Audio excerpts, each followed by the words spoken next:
salam sejahtera untuk kita semua.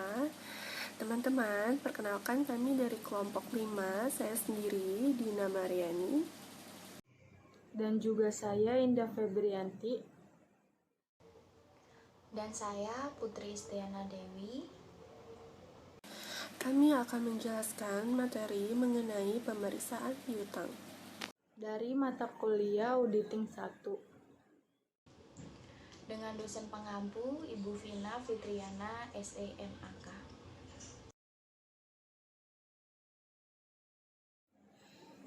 Sifat dan contoh piutang. Berdasarkan standar akuntansi keuangan, menggolongkan piutang menurut sumber terjadinya dalam 2 kategori, yaitu piutang usaha dan piutang lain-lain. Piutang usaha adalah piutang yang berasal dari penjualan barang dagang atau jasa secara kredit. Sedangkan piutang lain-lain adalah piutang yang timbul dari transaksi di luar kegiatan usaha normal perusahaan. Contoh piutang yaitu piutang usaha, wesel tagih, piutang bunga, uang muka, piutang lain-lain, dan piutang tak tertagih.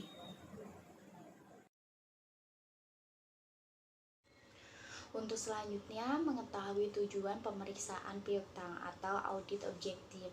Tujuan yang pertama adalah untuk mengetahui apakah terdapat pengendalian intern atau internal control yang baik atas piutang dan transaksi penjualan, piutang, dan penerimaan kas. Jika auditor dapat meyakinkan dirinya bahwa internal control atas piutang dan transaksi penjualan, piutang, dan penerimaan kas berjalan efektif, maka luasnya pemeriksaan dalam melakukan substantif tes dapat diperkecil. Untuk yang berikutnya adalah beberapa ciri internal kontrol yang baik atas piutang dan transaksi penjualan piutang dan penerimaan kas.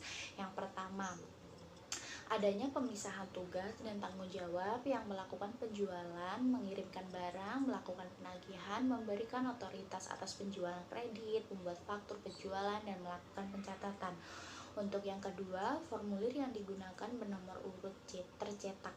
Yang ketiga, digunakan price list daftar harga jual. Dan yang keempat, diadakannya subbuku besar piutang atau kartu piutang. Dan yang terakhir adalah setiap akhir bulan dibuat aging schedule piutang. Dan untuk tujuan yang kedua atau B ini adalah untuk memeriksa validity, keabsahan, dan keotentikan daripada piutang. Maksud dari validity ini adalah apakah piutang itu sah, masih berlaku, atau diakui oleh yang mempunyai utang. Untuk autentiki maksudnya adalah apakah piutang itu didukung oleh bukti yang otentik yang ditandatangani oleh pelanggan. Untuk tujuan yang C atau yang ketiga adalah untuk memeriksa collectibility atau kemungkinan tertagihnya piutang dan cukup tidaknya perkiraan allowance for bad debts, penyisihan piutang tak tertagih. Maksud dari sellability maksudnya adalah kemungkinan tertagihnya piutang. Piutang disajikan sebesar jumlah yang diperkirakan dapat ditagih. Jumlah yang diperkirakan tidak bisa ditagih harus dibuat penyisihan dalam jumlah yang cukup. Dan untuk tujuan yang berikutnya adalah untuk mengetahui apakah ada kewajiban bersyarat atau contingent liability yang timbul karena pendiskontoan wesel tagih. Wesel tagih yang didiskontokan ke bank sebelum tanggal jatuh tempo harus diungkapkan sebagai contingent liability pada tanggal neraca. Dan untuk tujuan yang terakhir adalah untuk memeriksa apakah penyajian piutang di neraca sesuai dengan prinsip akuntansi yang berlaku umum di Indonesia. Menurut SAK ini ada beberapa. Yang pertama, piutang usaha, wesel tagih, dan piutang lain-lain harus disajikan secara terpisah. Piutang dinyatakan sebesar jumlah kotor tagihan dikurangi taksiran jumlah yang tidak dapat ditagih. Saldo kredit piutang individual jika jumlahnya material harus disajikan dengan kelompok kewajiban.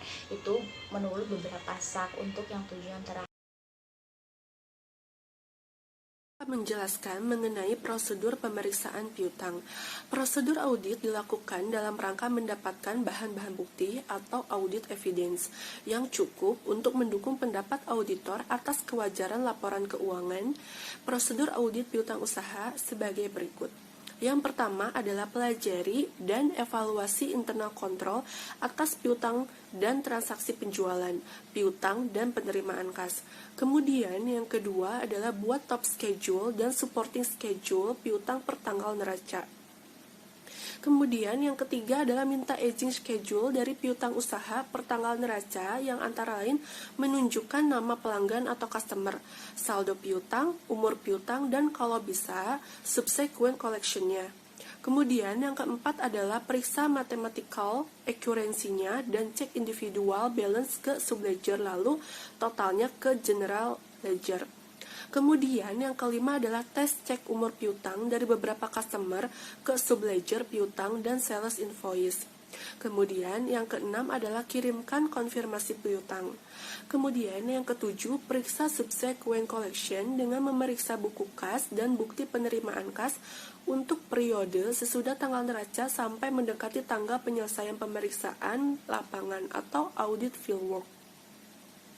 Kemudian yang kedelapan adalah periksa apakah ada wesel tagih atau note receivable yang didiskontrokan untuk mengetahui kemungkinan adanya contingent liability.